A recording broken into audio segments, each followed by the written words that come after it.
امتحان زي امتحان الSAT وامتحان زي امتحان الACT. قرايتك يوميا مهمة جدا، بتنمي حاجات كتيرة قوي عندك وبتخلي فهمك للباسجز اللي في الامتحان أسهل وأحسن بكتير قوي، وأدائك في الامتحان أفضل كتير. عايزك كل يوم تقرأ على الأقل 3 passages من أي امتحان SAT أو أي امتحان ACT. تحاول تفهم الباسج، تحاول تعرف معاني الوردز اللي فيها، تحاول تعرف الموضوع بيتكلم عن ايه. فوائد الموضوع ده كبيرة جدا جدا. عملت لك مجموعة من الفيديوز فيها قراية لبعض الباسجز من الكلاسز بتاعتنا مع الشباب اللي عندنا في ليفل اكس او في ليفل 4. النهارده ان شاء الله هيكون عندنا passage هنقراها مع بعض. It's a science passage بتتكلم عن موضوع مهم جدا، هنقراها بالتفصيل، هنشرحها، هنعمل English fitness بتاعنا، هناخد بعض معاني الوردز المهمة. I hope you enjoy. ركز واسمع واكتب ورايا. يلا بينا. أعزائي، هنشتغل دلوقتي من Khan Academy Level 2 Passage 3 Science Passage. وتعالوا نقرا مع بعض الباسجز دي بسرعة، نحاول نفهم الموضوع، ناخد Science Lesson مهم وبعض ال vocabulary words المهمة as English fitness for us in these double passages. وزي ما انتم عارفين طبعا نظام الدبل passages بتاعتنا، واحنا رجعنا على الكلام ده كتير. أول حاجة بنعملها إن احنا هنقرا passage 1. تاني حاجة هنعملها إن احنا هنعمل ال questions بتاعت passage 1. تالت حاجة هنعملها هنقرا passage 2. رابع حاجة هنعملها questions بتاعت passage 2. وآخر حاجة نعملها ال questions اللي على passage 1 و passage 2 مع بعض. أسئلة passage 1 و passage 2 مع بعض دايما بيكونوا متوقعين بالنسبة لنا. سؤال بيقول لك passage 1 رأيه إيه في الحتة دي من passage 2. سؤال بيقول لك passage 2 رأيه إيه في الحتة دي من passage 1. سؤال بيقول لك passage 1 و 2 متفقين في إيه. سؤال بيقول لك العلاقة ما بين passage 1 و 2 إيه. passage 1 و 2 مختلفين في إيه. مشهورين جدا، شكلهم متكرر، تقريبا كل مرة بيجي نفس الحاجة. rarely لما بيجي part 1 part 2 question على الدبل passages تعاملنا معاهم قبل كده، وإن شاء الله لما يجوا لنا نتعامل معاهم as well. يلا بينا. Passage 1 is excerpted from Lyndon Miles, The Meandering Mind, Vection and Mental Time Travel. Okay? Now, أي أسئلة بليز هرد عليها في الآخر. بص بقى، إن شاء الله. الباسج دي ساينس وفيها keywords، فلازم ناخد بالنا من keywords. The meandering معرفش معناها ايه.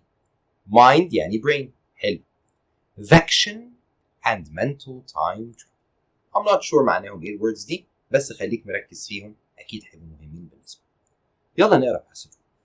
ركز بقى يا عزيزي، لان الباسج دي بتتكلم على كونسبت مهم ممكن قوي يتكرر في امتحانات بعد كده. بص بيقول لك The ability to travel mentally through time sets humans apart from many other species. Okay? Yet little is known about this core cognitive capacity. In particular, what shapes the passage of the mind's journey through time? إيه بقى ال mind's journey through time؟ إيه travel mentally through time؟ mental time travel. mental time travel ببساطة يا شباب معناه إنك أنت تقدر تسافر travel للمستقبل، وينفع تسافر للماضي بمخك.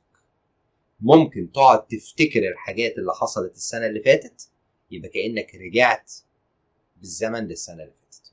وممكن تتخيل الحاجات اللي هتحصل السنة الجاية، تبقى انت كده رحت للسنة الجاية.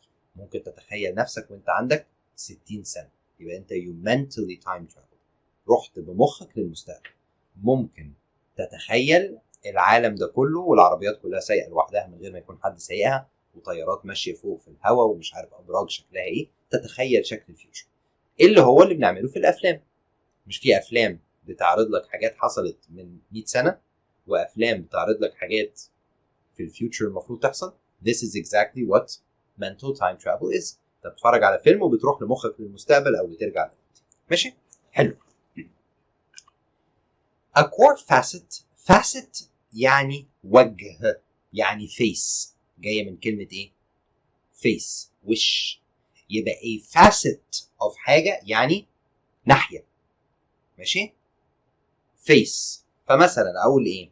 ال SAT ده is multi-faceted. أو في أمريكا بيقولوا multi-faceted. يعني له كذا وجه، له كذا وش. يعني في reading وفي writing وفي math. فمعنى facet معناها إيه؟ face، وش، وجه، أوجه كثيرة، طرق كثيرة، أشكال كثيرة. حلو. A core facet of conscious experience is that one's mind periodically wanders from the here and now. مخنا بيبعد عن دلوقتي، يا بنروح لورا يا بنروح للمستقبل.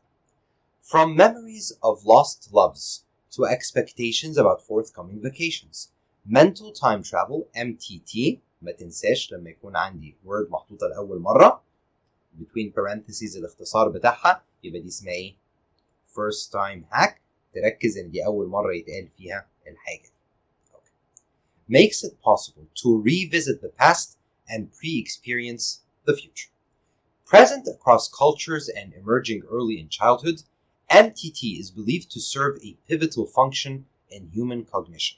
كلمة cognition من الwords المهمة قوي وعدت علينا قبل كده في الانجليش فيتنس بتاعنا في classes كتير قوي.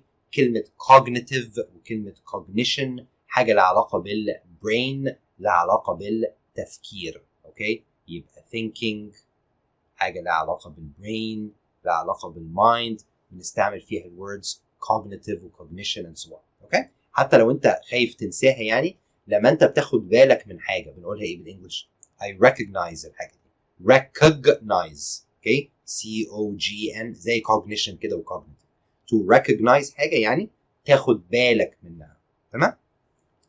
When confronted with complex and challenging judgments, simulating future outcomes دي اسمها prospection. وزي ما احنا عارفين لما تيجي أي word جديدة scientific term حاجة موجودة between parentheses we put a star واحنا بنقرا في الامتحان because احتمال كبير قوي يجي عليها سؤال، اضطر ارجع للحتة دي ابقى عارف مكانها او هتفيدني في واحدة من الهاكس بتاعتنا اللي احنا عارفينها من خلال الحل بعد كده. اوكي؟ i.e. prospection on the basis of prior experience اللي هو retrospection. خلاص؟ طيب يبقى عندي هنا كلمتين.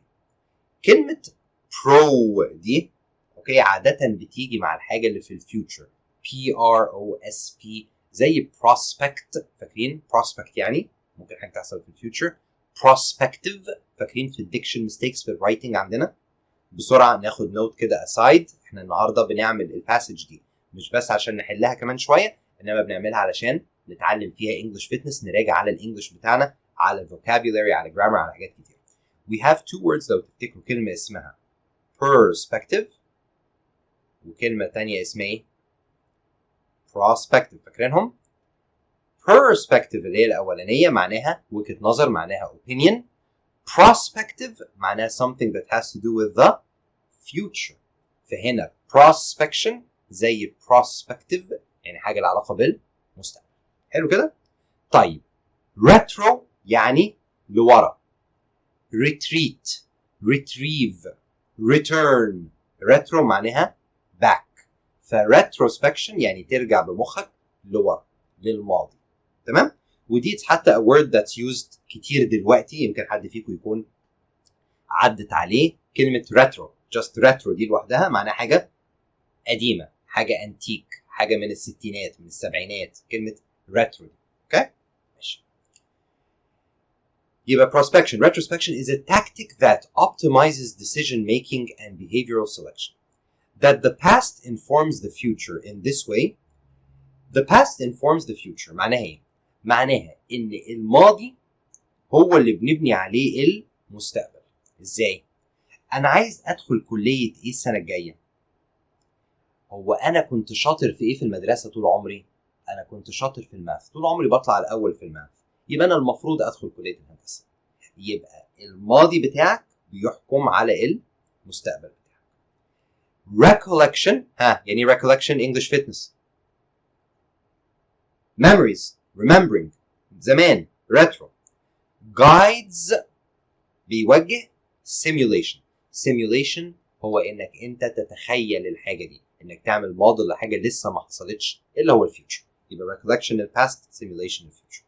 Is evidenced from research demonstrating that retrospection and prospection rely on largely overlapping neural structures and cognitive operations. neural معناها حاجة لها علاقة بالإيه؟ بالنيرفز. أوكي؟ صح؟ بالنيرفز، الأعصاب. والبرين والأعصاب كلها حاجة واحدة. حتى الدكتور لما حد بيروح لدكتور، يعني ربنا يديكم الصحة كلكم، بيبقى اسمه دكتور إيه؟ مخ وأعصاب. صح؟ لأن المخ والأعصاب مرتبطين ببعض ارتباط كبير. يبقى النيورال structures دول، أوكي؟ والcognitive operations overlapping في حالة البروسبكشن والretrospection. طبعا النيرفز ممكن نقول عليها حاجات فيها نيورال دي، بس النيورال كمان ممكن تكون جاية من نيورونز، والنيورونز هم الواي اللي البرين أو الحاجات اللي في البرين that actually communicate with each other to form experiences والmemories والcognition بتاعها. مش عايزين ندخل في الموضوع ده بالتفصيل، ولكن الموضوع مهم وبيكرر في امتحانات الSAT والACT Science. make sure ان انتوا تقروا عنه شوية. neural networks, neural structures, cognitive operations, retrospection, prospection، الكلام ده كله very important keywords ممكن تيجي قوي في اي امتحان بعد كده ان شاء الله. تمام؟ حلو قوي. نعم، هنكمل هنا قرايه الباراجراف اللي جايه، كله ركز معايا من فضلكم. However, remarkably little is known about the actual process of MTT اللي انا already عرفته من شويه between parentheses and how it impacts people's behavior. In this respect, one emerging possibility is that MTT قبل بس ما اكمل، يعني ايه English Fitness يا شباب؟ One emerging possibility. يعني ايه emerging؟ emerging يعني طالعه بالظبط كده، اوكي؟ انت اهو كده وفي حاجه طالعه من جوه، الحاجه دي is emerging. ماشي؟ بتظهر، بتبان. طيب لما اقول لك an emerging possibility معناه ايه؟ possibility بدأت تظهر على الشاشة، بدأت تبان، بدأت تتعرف، بدأنا نتكلم عليها، بدأت تكون serious. يعني في possibilities كتير، بس في واحدة طالعة كده شكلها هي دي اللي هتنجح، هي دي اللي هتبقى بجد. حلو؟ يبقى دي حاجة positive تعبر عن الحاجة دي مهم. Is that MTT may be represented in the sensory motor systems that regulate human movement. قبل بس ما أكمل، الباراجراف ده بيبتدي يتكلم على ان احنا مش عارفين الاكتوال بروسيس اوف MTT. كلنا، ما حدش فيكم يقدر ان هو يديناي ان في حاجه اسمها mental time travel. ما حدش يقدر يديناي انه بمخه كده ممكن يسرح للمستقبل وممكن يرجع للماضي. دي بتحصل، كلنا بنعمل كده. بس ايه اللي بيحصل جوه البرينز بتاعتنا بالظبط مش متاكد. طيب emerging possibility دي بتقول ايه بقى؟ ان MTT may be represented in the sensory motor system. English Fitness يا شباب. يعني ايه sensory ويعني ايه motor؟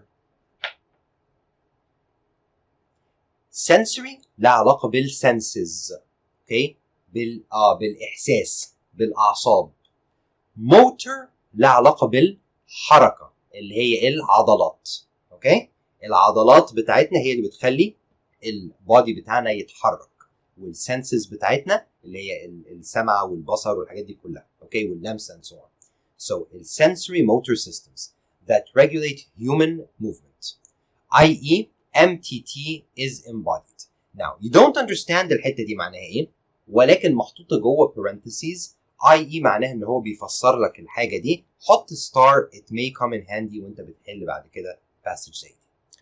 Put simply، أول ما ألاقي وأنا بقرأ أي passage حاجة زي put simply in other words to simplify، تعرف إن إيه اللي جاي. حاجة شبه الإكزامبل hack، هنكتب عليها كده simply hack. إن أنا بقول لحضرتك وأنا بكتب الباسج دي إن الكلام اللي أنا لسه قايله معقد شوية، علشان أبسطها لك ببساطة هقول لك نفس الكلام بس هقوله بطريقه ايه؟ مبسطه شويه.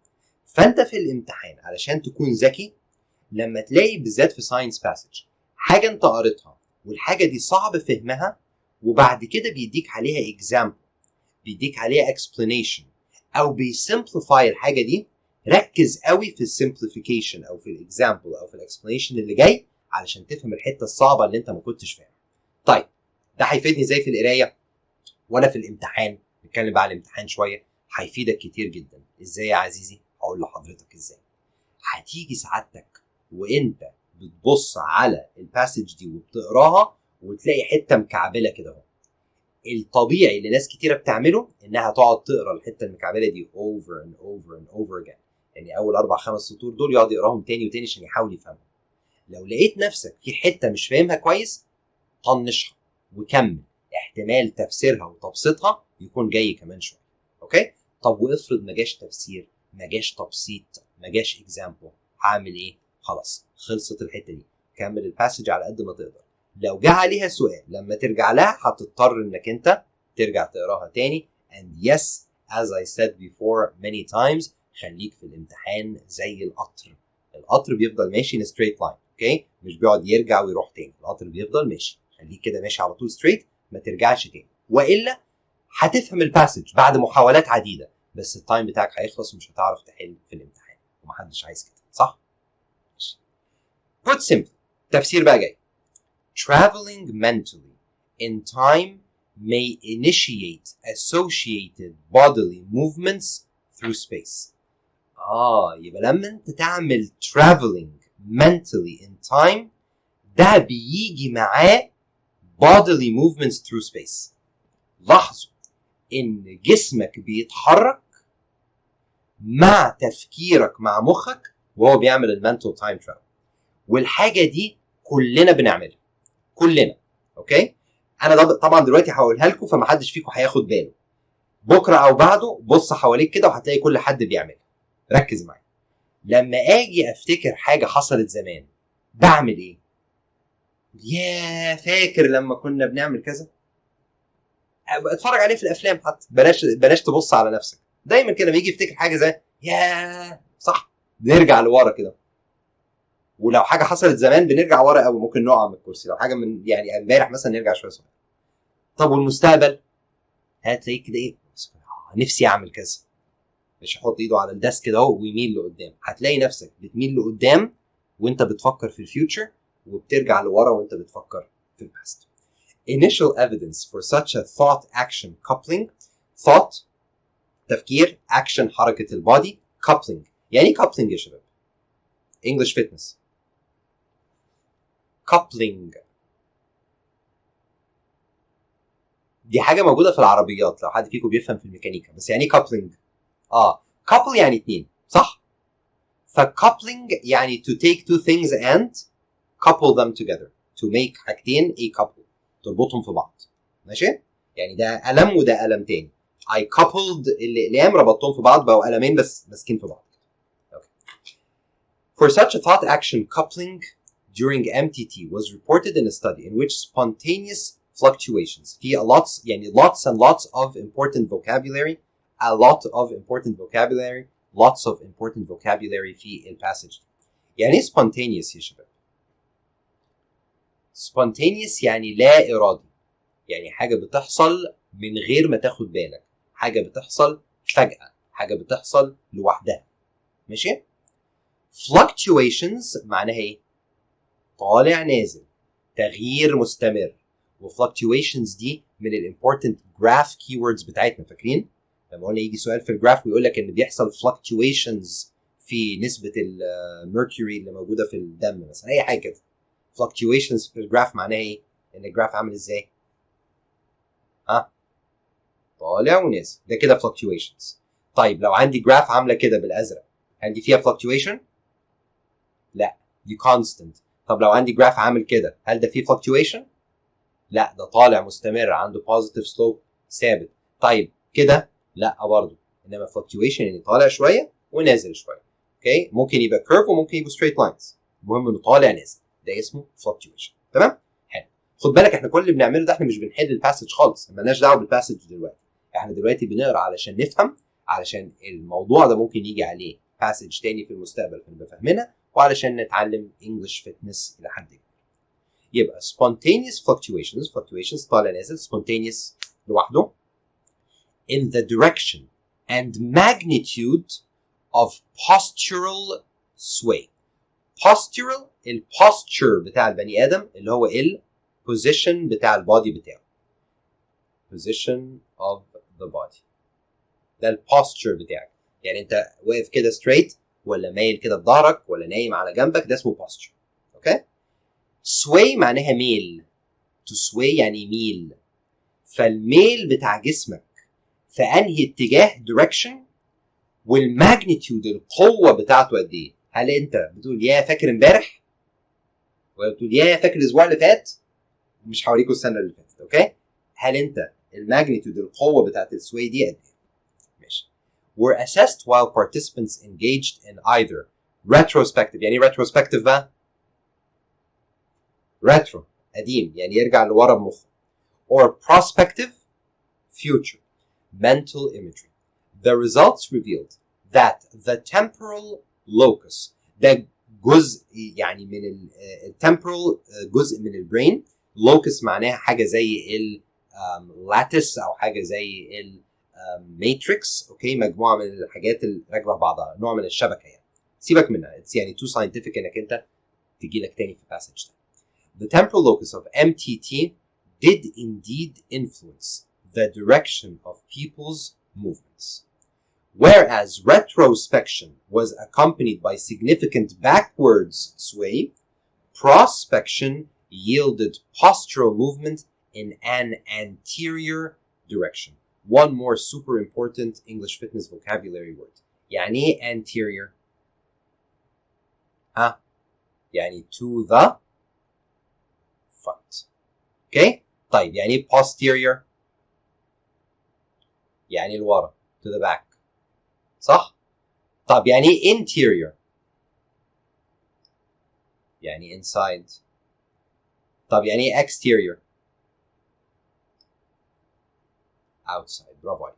يبقى عندنا هنا يا شباب 4 كلمات.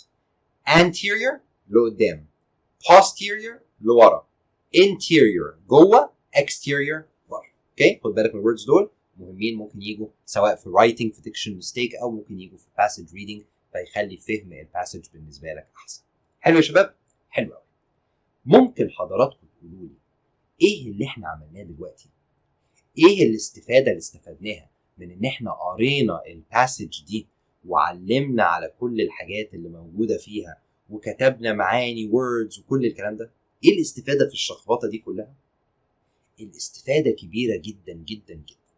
الاول بنتعلم شويه تيبس تساعدنا واحنا بنقرا باسج في الامتحان، ازاي اعلم على الحته دي، اركز في الحاجه دي علشان لما احل كمان شويه.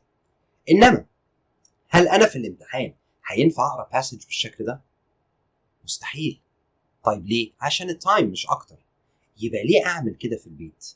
حضرتك المفروض كل يوم تقرا على الاقل 3 باسجز بالطريقه اللي انا قريتها دي، من غير ما تحل اي اسئله عليهم. مجرد تقرا الباسج، تطلع معاني الوردز الغريبه اللي فيها، تحاول تفهمها، تخلص الحته دي، تفتح يوتيوب، تكتب على يوتيوب mental time travel، تكتب على اليوتيوب experiment on retrospection and prospection، وتتفرج على البحث اللي اتعمل ده وعلى الناس وهم قاعدين وطالعين لقدام وبيرجعوا لورا، وتفهم ايه اللي بيحصل في البرين. الكلام ده مهم جدا جدا جدا. اولا هتبقى بني ادم افضل، لان هيبقى عندك معلومات عامه وهتبقى فاهم حاجات كتيره بتحصل في الدنيا حواليك وبتحصل في جسمك انت نفسه. ده بيتكلم على البرين بتاع البني ادم.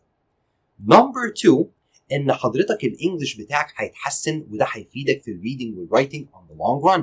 يعني قلنا بص perspective وبروسبكتيف، قلنا facet، قلنا cognition، قلنا neural، قلنا postural، قلنا sway، قلنا spontaneous، قلنا fluctuation، قلنا exterior interior posterior anterior. كل دي words مهمة جدا هتفيدك 100% في اي امتحان بعد كده.